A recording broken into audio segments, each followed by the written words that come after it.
On September 17 and 18 of 2024, a series of handheld pages and walkie-talkies exploded across Lebanon and Syria. The explosions resulted in at least 42 fatalities, including 2 children, with thousands more injured. While the initial attack targeted Hezbollah members with pre-installed explosives in the batteries, reports on the second wave revealed sabotage and other civilian items, including mobile phones, laptops, vehicles, and even electric razors. The incident triggered widespread panic across Lebanon and beyond, with fear spreading quickly to China, where conspiracy theories surfaced, claiming that iPhones, too, could explode. Following the explosions in Lebanon, Phoenix News ran a poll on Chinese social media Weibo asking, "Do you believe iPhones' batteries have security issues?"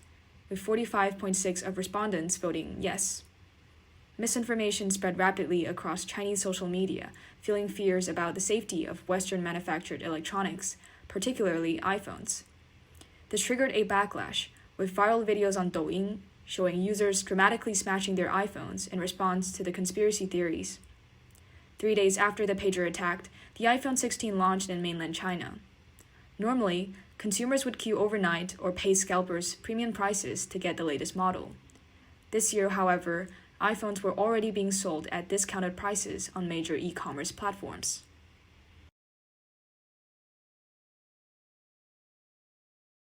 Social media posts began circulating, claiming that iPhones were also exploding.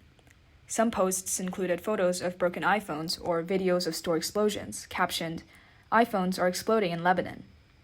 The truth is that the incidents and the images were unrelated.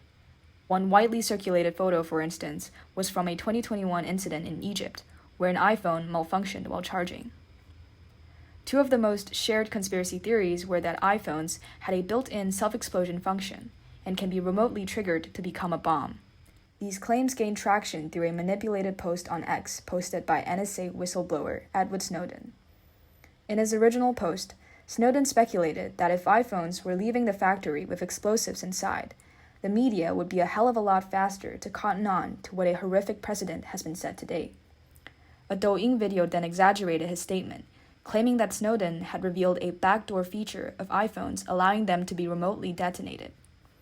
Some posts and videos also appeared to debunk the iPhone rumor, but the debunking pieces still emphasized that iPhones had a remote detonation feature, but Apple has assured users that the function will only be activated during wartime.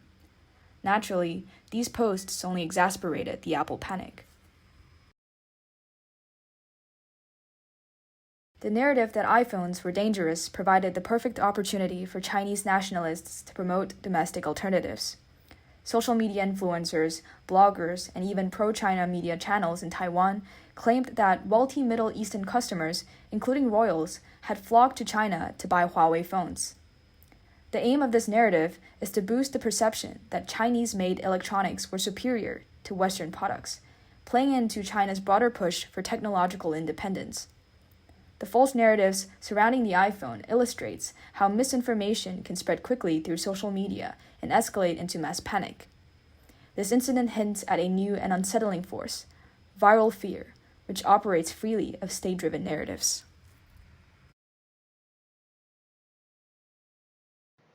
They're bringing drugs, they're bringing crime, they're rapists. In the past, states deliberately employed fear to influence public behavior. Unlike traditional politics of fear, viral fear emerges organically, fueled by public paranoia, yet still having political effects. Even without state involvement, viral fear influences consumer behavior. It is particularly because of the lack of centralized control that makes viral fear so dangerous. While traditional fear politics typically grant governments a measure of control over its narrative, viral fear spreads unpredictably through decentralized channels such as social media, escaping state oversight and containment. The Apple explosion myth exemplifies just how powerful it is. Despite efforts by the Chinese government to debunk the misinformation, including a fact-checking video by the Global Times assuring viewers that iPhones sold via approved channels had passed safety checks, public skepticism toward Western technology persisted. The Apple myth is not the only example of how viral fear threatens international relations. During the early stages of the pandemic, The conspiracy theory that the virus was bioengineered deepened mutual suspicion between the US and China, exasperating geopolitical rivalry and economic competition. Politics of fear is already rich with examples of how discourses can mobilize imagined threats to initiate legislation. Viral fear can achieve the same outcome, but now in an uncontrolled manner and without intent. Viral fear highlights how narratives and perceptions can influence behavior. The iPhone panic eroded public confidence in Western technology and deepened geopolitical tensions, straining US-China relations further. This demonstrates that perceptions can be just as influential as facts. But the greatest danger of viral fear is perhaps the introduction of new vulnerabilities into international relations. Viral fear can be easily exploited. This development might set global diplomacy into destabilization. The Lebanon pager explosions remind us that technology can be weaponized, which in turn give rise to fear narratives that justify state actions. Hybrid warfare, where military operations are combined with unconventional tactics such as supply chain sabotage and disinformation campaigns, become central to the conversation. In 2019, Huawei was placed on the Entity List and subsequently banned in the US. The US government accused Huawei of having close ties to the Chinese government, raising concerns that its 5G equipment could contain backdoors for espionage. The US justified its actions on national security grounds, aligning with realist principles, where states act preemptively to protect sovereignty, prioritizing security over cooperation. The restrictions limited Huawei's access to critical American semiconductors and pressured allies to follow suit, curbing China's influence in the global telecommunication market.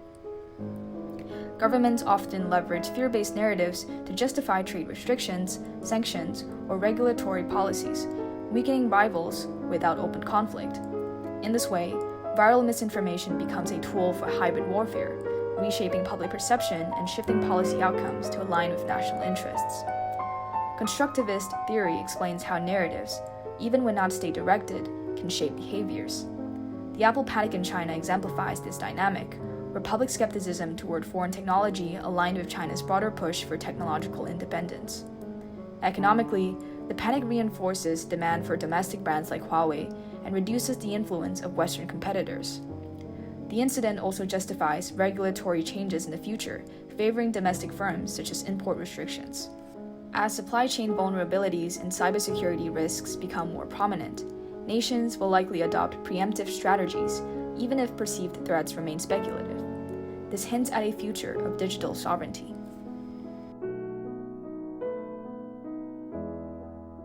The Apple panic shows how viral misinformation accelerates the global shift toward digital sovereignty. Countries are striving for self-reliance in technology to safeguard against supply chain and cybersecurity risks.